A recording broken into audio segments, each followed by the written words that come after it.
Nakita ni Konsehal John Phil Duhay Lungsod ang iskip Federated President ning Dakbayan ang paningkamot ni Mayor Sam Norman Puentes nga mamintin ang mga programa o serbisyo para sa katawhang o sa misnon nga nasugdan ni kanhi Mayor Ando Wominal o karon second district representative ning Lalawigan.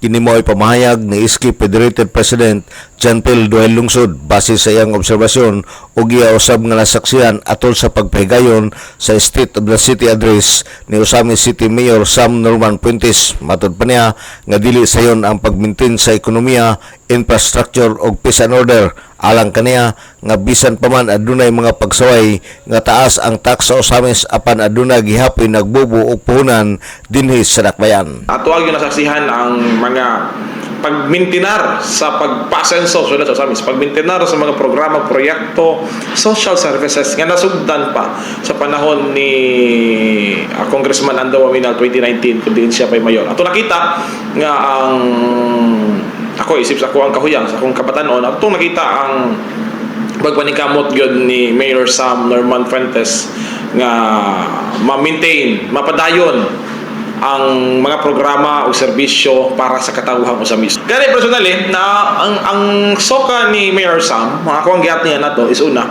ang kanay yung sa economics, kanabang sa ekonomiya sa tuwang syudad. Ikaduha, ang kining ang peace and order situation sa tuwang syudad sa Usamis.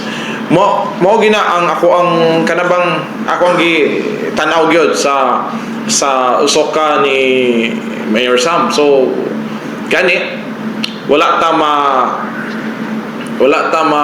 pakyas sa pagpaminaw.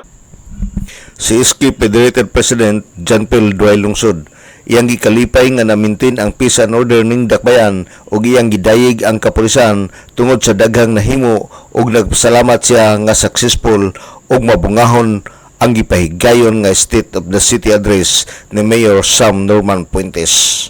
Alang sa DXDD Radio Kampana, ang radyo sa simbahan, WD45 Dudong Bargamento, uduyog si ika-75 nga jubileo sa simbahan sa Archdiocese sa Usamis Danag sa Dakbayan.